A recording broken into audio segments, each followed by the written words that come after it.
Hello, magandang gabi sa inyong lahat. So, meron tayong pag-uusapan ngayon. I think hindi yan naman yata ito paranormal, no? Hindi ito paranormal, pero nakakabahala ito kasi madalas ito mangyari sa Mindanao. Sa Mindanao or bandang South. Yung mga bagong gobyerno daw. 'Di ba? Pero bago lahat, may naninita sa akin na mas malaki pa daw yung mukha ko kaysa daw sa nirereakan ko. Ito ay paraan ko po to para ma-bypass yung copyright ng KMJS. Minsan na-detect nila pagka full screen kaya yung mga lumang nanonood sa akin naiintindihan nila kung bakit ganito ang format ng video ko.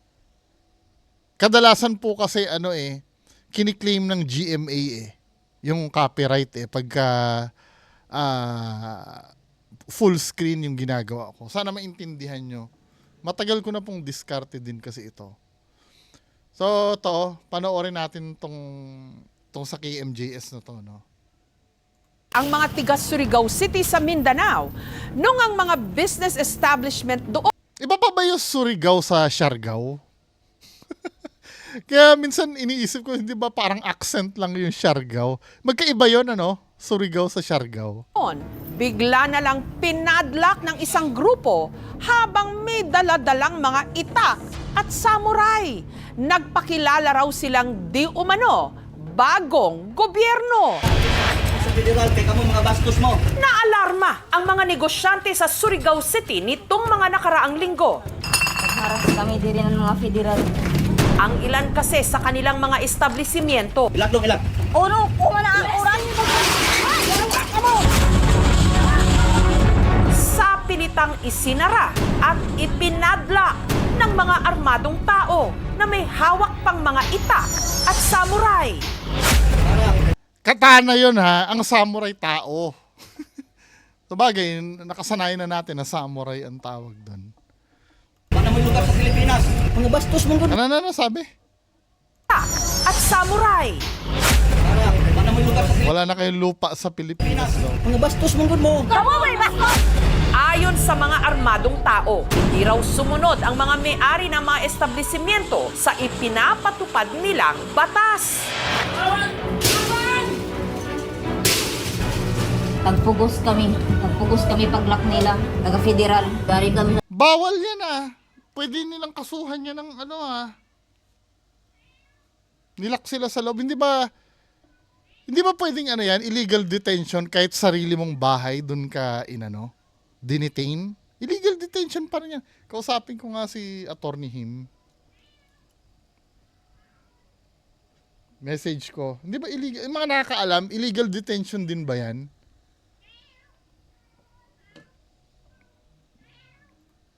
nasuyod, taglak kami. Hindi kami kagawas. Nangurog-kurog ako. Sino ba ang grupong ito na hindi lang nagpapatupad Cowboy Cowboy. ng Yan ba yung Dato Adlaw? Kinontent din nila 88 yan pati si Donsky Napuntahan daw ni Donsky yung kota niyan sarili nilang batas sa Surigao City? Nagpapakilala pang bagong gobyerno? Isa sa mga inagrabyado ng grupo, ang sari-sari store owner na si Jan. May kontrata po kami dito, 3 years. Una na raw sila nitong pinuntahan nitong mga nakaraang buwan. Akala namin taga-city sila. May mga ID kasi sila. Tapos naka-uniform. Laking pagtataka rin daw nila nung singilin sila ng mga ito ng 1,000 piso. Punta daw kami sa office nila. Doon daw kami kukuha na permit. Isang beses lang daw. Ba't Hindi, minsan sa mga ganyang organisasyon, may mga ganyan Di ba meron pang nagpakilala na sultan daw at na marami ding na uto? Bakit naniniwala sila sa mga ganon, no? Ba't naniniwala silang ganon? Pati yung kay Senior Aguila din. Tapos meron pa nga dyan yung si Queen Elizabeth daw Yung sino mga nakakilala, yung kay Boss Lee, yung may card daw sila na libre daw passport, di ba? Hindi na daw kailangan may passport, tapos lahat daw ng checkpoint, hindi daw sila patitigilin. Yung mga ganon, ba't may naniniwala sa ganon? Ano nangyari? Wait lang ha. Mukhang nagkamali ako ng pindot. Di ba may mga ganun eh. Naniniwala sila sa mga ganun. Ang bagal naman na itong... Di ba? Sakit ba nating mga Pilipino yan, men? Yung madaling maniwala sa mga ganyang bagay. Nahalatang ginagago yung mga kababayan natin. Tapos biglang magkakakatok-katok doon. Sa pilitang isinara at ipinadlock ng mga armado Cowboy pa yung leader eh, no? Cowboy. tao na may hawak pang mga itak at samurai. Para may lugar sa Pilipinas. Mga bastos. Di ba, ano? Ayon Di ba si Kuya Red to? Si Kuya Red yun, di ba? Oy, joke lang ha. sa mga armadong tao, hindi raw sumunod ang mga Kuya Red ng yata mga to. establishmento sa ipinapatupad nilang batas. Or natin ha. Gari kami sa suyod, taglak kami. Hindi kami kagawas. Nangurog-kurog ako. Sino ba ang grupong ito na hindi lang nagpapatupad ng sarili nilang batas sa Surigao City? Nagpapakilala pang bagong gobyerno? Isa sa mga inagrabyado ng grupo, ang sari-sari store owner na si Jan. May kontrata po kami dito, 3 years. Una na raw sila nitong pinuntahan. Kakapal ng mukha eh, no? Akala namin taga-city sila. May mga ID kasi sila. Tapos naka-uniform. Laking pagtataka rin daw nila nung singilin sila ng mga ito ng 1,000 piso. Punta daw kami sa office nila. Doon daw kami kukuha na permit. Isang beses lang daw po, di po kagaya sa gobyerno na quarterly. May pilit din daw pinapipirmahan ng mga ito na dokumento. Pag nagperma kami, membro na po kami nila. Amin na daw tong lupa. Tsaka Ayos, ah. tindahan na to, di na kami magre-rent. Tapos pag nalaman po daw ng gobyerno na member na kami nila, di na po daw kami palukaton lisensya. Mas powerful daw po sila sa gobyerno. Bullshit! Umamuad man kami sa Dito mo makikita, no, may mga kababayan pa rin talaga tayo may utak. 'Di ba? May kababayan pa rin tayo. Pero I'm so sure, 'di ba, minsan sa kakapusan ng edukasyon madadala. Feeling ko yun na yung dahilan eh, no? Pagka napangakuan ka ng matatamis, doon ka na maniniwala eh. 'Di ba? Katulad nito mga to, I'm so sure ito na ano lang to, na uto lang to mga to eh. Nadili man kami sa federal nag-abang. Dari man kami sa tag-ija ng inindinding. Sinabi nila na pumunta kami sa office nila dun sa Sabang 3. Dun na nalaman namin na di sila taga-gobyerno. Hindi kami pumayag sa gusto nila. Gawa-gawa lang nila para panghututan kami. Galit na sila. Magbalot-balot na daw kami kasi papadlakan na kami. Ano kayang ano yung may-ari ng pwesto, anong feedback?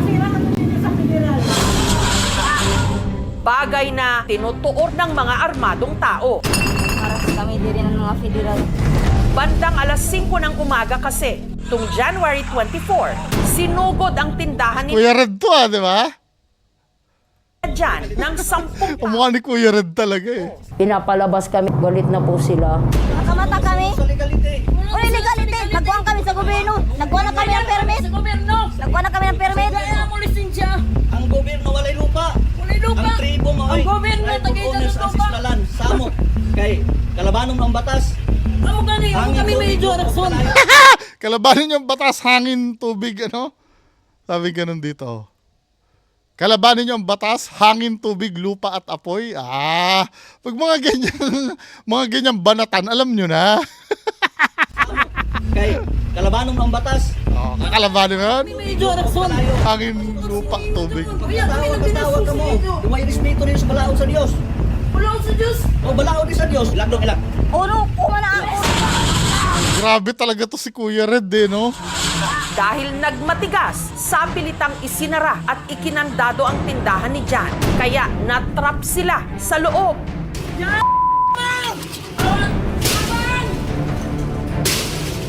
Hindi kami kagawas. Ang tabang tulong, ano? Nangurog-kurog ako. Mabuti na lang at may mga rumesponding pulis, pero hindi na naabutan ng mga ito ang mga nanggulo. Nag-file kami ng criminal complaint, especially yung alarm in scandal, malicious mischief, mayroon pang grave coercion, grave threats, may physical injury. Yung padlock Illegal detention, wala. Di ba illegal detention yun? gamit ng tribal para masarahan kami doon sa loob. Nanganganib yung buhay namin dito. Sabi nga doon sa live kagabi, dadanak niya dugo, tapos babalikan daw kami. Mga law-abiding citizens kami, ma'am, tapos hindi namin inakala Mukhang may utak to si, si Kuya. na gawin sa amin yun. Isa siya pa sa nautak. mga hinaras daw at naperwisyo ang katabi ng sari-sari store ni na Jan, ang milk tea shop ni Riza. Sa pilitan din daw pinagbabayad si Riza ng permit kahit kompleto naman daw siya ng mga dokumento. Hindi ka kumpleto. Wala kang permit kila Kuya Red eh. Sa kanyang negosyo. Po, ma'am, business permit po, ma'am. May sanitary na po kami. Sa barangay din po, ma'am. Ganyan kahirap ng business, di ba? Naranasan ko lahat yan, nung may pharmacy ako. Tapos, maglalakad ka ng mga ganyan. Kaya yung pagka sinabihan ka ng gano'n na magbabayad ka lang ng 1,000, okay na lahat, wala nang renew-renew, kagaguhan yun. Pinakita niyo po yun sa kanila? Opo, ma'am. Sabi niya, pick yan. Basta galing sa government, pick yan. Kasi yung government natin kung expired na at sila na daw federal ngayon ang may... Pag pupunta kami sa inyo, ano pang benefits namin makukuha sa inyo? Sa inyo na to, hindi na kayo magre-rent sa may... Ayos Kaya pag mahina ang ulo mo talaga, madadala ka sa ganun no? Ano yun? At dahil hindi rin sumang-ayon sa gusto nila, Gusto ni Kuya Red. ikitado din ng mga ito ang shop ni Riza.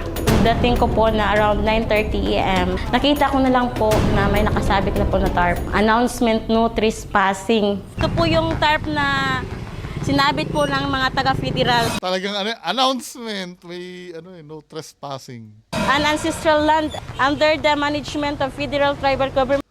This property is under court litigation under torrent Of the Philippines. Dahil sa nangyari, apektado ang kanilang negosyo. Ngayon, na-list po yung customer namin. Namadla, tagsawan kay may mga dayana, Takot talaga, sobra kasi may mga dala silang ito. mga sundang. Dapat may pulis dyan no? Pag may umano dyan, magkaratratan sila. Pero sino nga ba itong nagpakilalang mga Kuya Red! daw na di umano bagong gobyerno Kuya Red yan Surigao?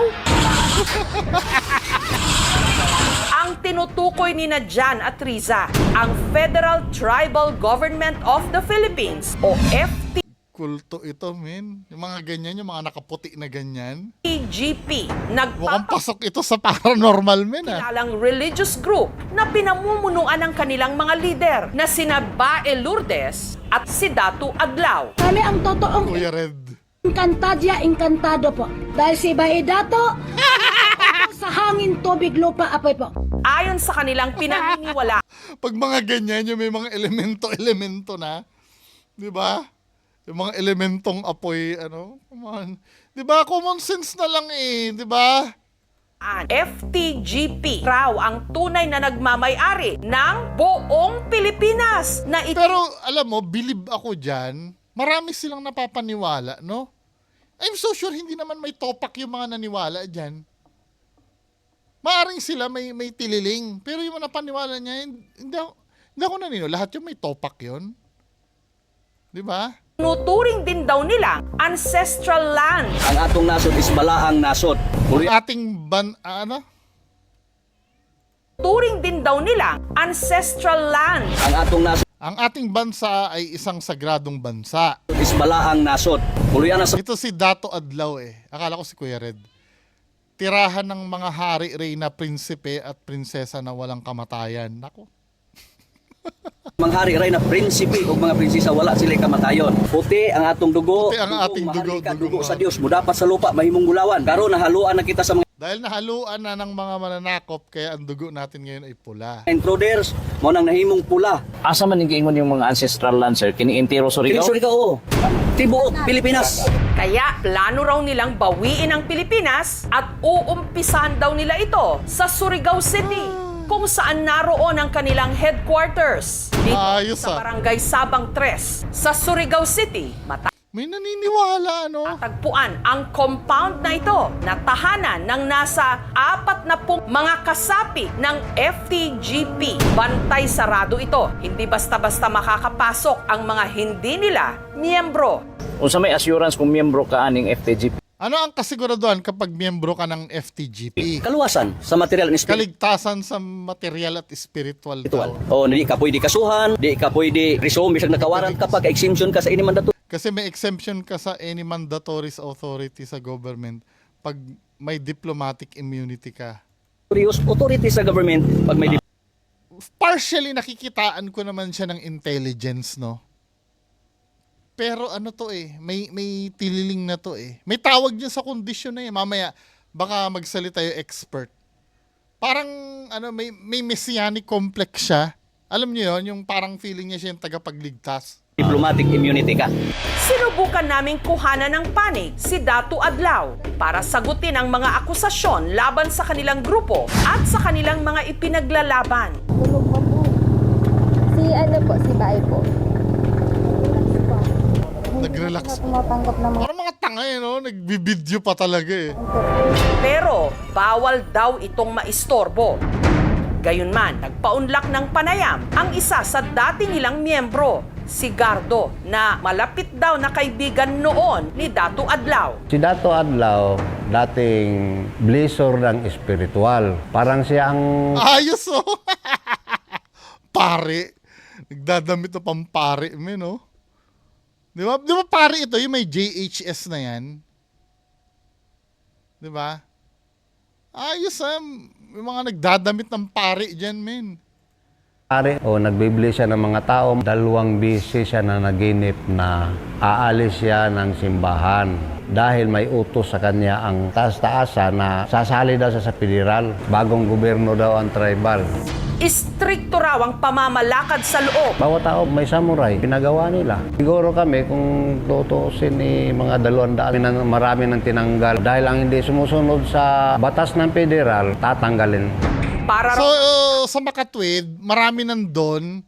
Siguro maraming nag-iisip, mga naiwan na lang dun talaga mga bobo. Kaya't ang mga bagong miyembro, nag-aalok daw ang FTGP ng trabaho na may malaking sweldo.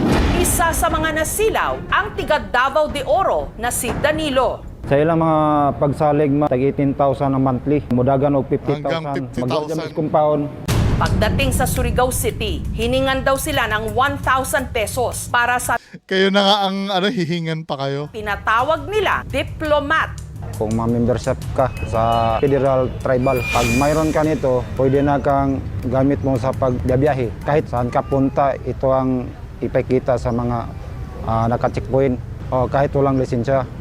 Ayos di ba? Yan na yung mga pinapangako. Same na modus nung Queen Helen. May Queen Helen din dyan sa Mindanao eh. Yung kila Boss Lee, yung marami na uto, yung dating follower ni FLM yun eh. Yung COTS, di ba? Isa rin daw si Danny sa mga kasama nung sapilitan nilang isinara ang ilang business establishment sa Surigao City nitong nakaraang linggo. Federal, teka mo mga bastos mo. Bastos, tabo na mga namo ka mo. Ha? Tabo na mga namo ka mo. Blind me sa lakaw, kay wala gigreeting. Ano, sabi? Ha? Tabo na mga namo ka mo. Blind me sa... Bulag kami sa mga pangyayari. Kay wala gigreeting. Kasi hindi naman kami sinabihan sa kung saan kami pupunta. Siguro siguro ang niya trabaho ang binigay sa kanya. Syempre, wala pa siyang malinaw na parang hindi niya pa nakikita yung bigger picture. Nung pinasok niya. Kay kung nahibalo pa mi ma'am na Kung alam lang namin na ang plano ay Operation Padlock, ang plano, Operation Padlock, dili po mo hindi kami sasama kasi mayroon naman kaming paninindigan. kami mo iban kay naapoy amo mga baruganan.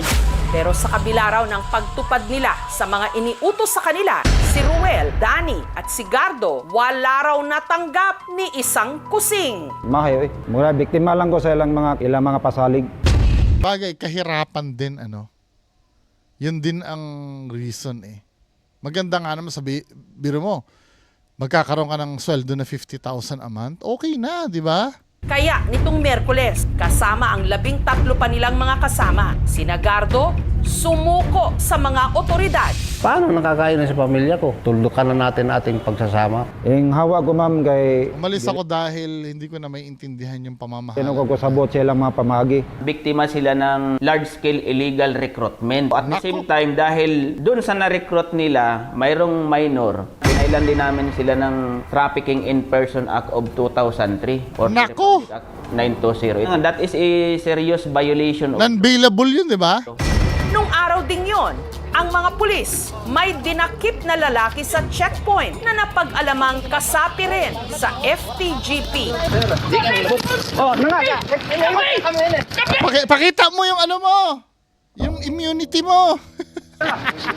Bagay na ikinagalit ni Datu Adlaw. Yan. Ang among kauban nga nagpalit lang og tubig, gidakop nga walay legal, walay warrant of arrest. Magsara na kayo dahil ang aking forces hindi matalaban yan ng itas, barrel.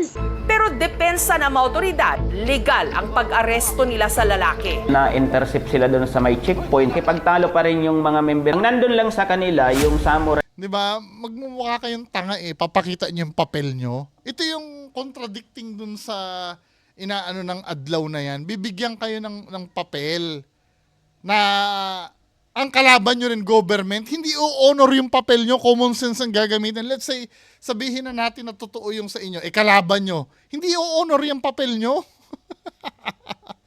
Diba? Sa tingin nyo ba, yung kalaban yung government, pag pinakitaan nyo yan, masisindak dyan sa papel nyo? Ano ba? Isa kayong itak, kasi mayroon man yun mga threats.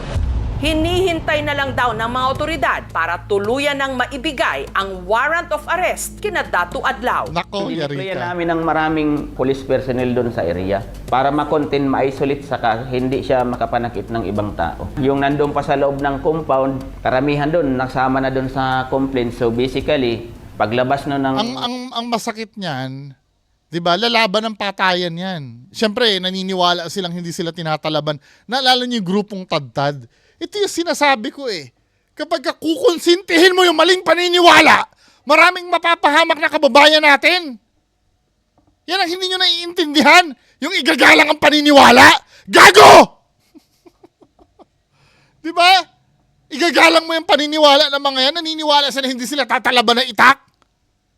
Ilang beses na nangyayari sa Pilipinas yan. Hindi tayo matutututo dahil sa mga tanga din na kumukonsinti sa mga ganyan. warrant of arrest, wala tayong magagawa kundi serve. Samantala, may lalaban dyan ng patayan, maniwala kayo. Basihan nga ba ang sinasabi ng FTGP na sila ang nagmamay-ari ng Surigao City, pati na ang buong Pilipinas na ayon daw sa kanilang batas, kanilang ancestral land? Kami ang totoong Encantadia Encantado po. Dahil si Baidato ang makautos sa hangin, tubig, lupa, apoy. Pati ang National Commission on Indigenous People, NCIP, naglabas ng advisory na kinukondena ang ginawang aksyon ng Dapat Tagalog, ma'am, sir.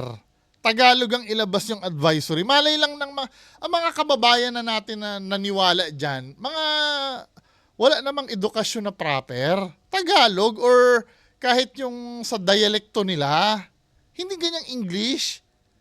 Nakalagay dyan, the NCIP does not recognize or support the claims. Anong malay lang nila sa word na claims? Hindi nila Tagalogin nyo yan or yung lingwahe nila. Para maintindihan din ng yan ang problem dito sa atin sa Pilipinas eh. 'Di ba karamihan sa atin hindi nakapag-aral ng maayos tapos yung mga pinagsusulat nyo ng English, malay lang ba yan ng mga tao dyan, 'di ba? FTGP. Yung Federal Tribal Group of the Philippines ay hindi legit na mga indigenous peoples. Wala silang enough na documents to justify nga sila ay isang legit na mga indigenous peoples organization. Gobyerno kami. Sundot ang batas, Republic Act 8371, April of 1997. Parang si Kuya Red eh. Hindi lang, akala ko ba uubra paano yung mga bumili sa'yo yung immunity papers mo, di ba? Di ba yung customary law? Ginagamit nila yung IPRA sa maling paraan. Yung self-governance ay dapat nasa loob ng balangkas ng batas ng Pilipinas. Kaming mga tribo, dili gayud mi musugot nga inyo kining gamit-gamiton o pagbinastos o pagbinaboy sa among sagrado. Ito mga legit na ano talaga to. No? Balaod nun. Kaya ni Amas Ancestralan me.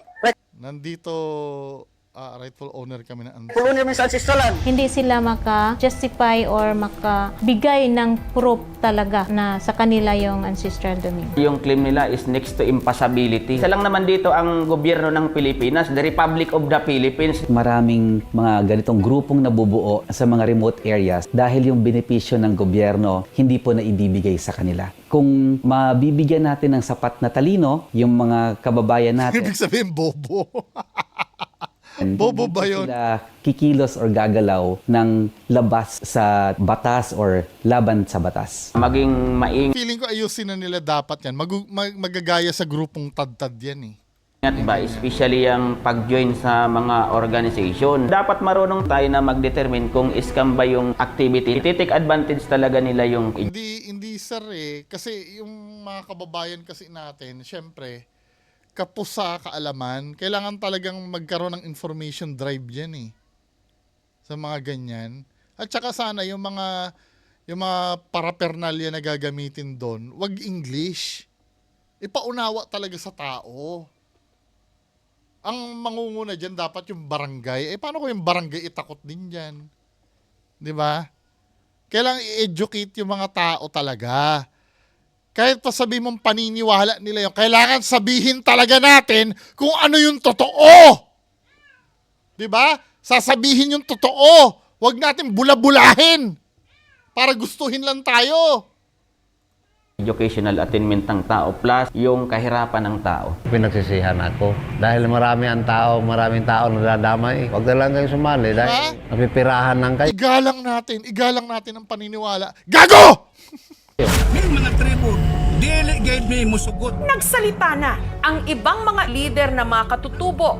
Hindi lehitimo ang mga gawain ng FTGP, ang laban ng mga IP o ng mga katutubo sa lupa at sa kanilang mga karapatan. Kami ang totoong encantado po. Hindi dapat malilito sa mga nagpapakilalang mamumuno na nagtatangkang magtaguyod lang pala. Sa federal, kaya kamo mga bastos mo. Ng sarili nilang gobyerno.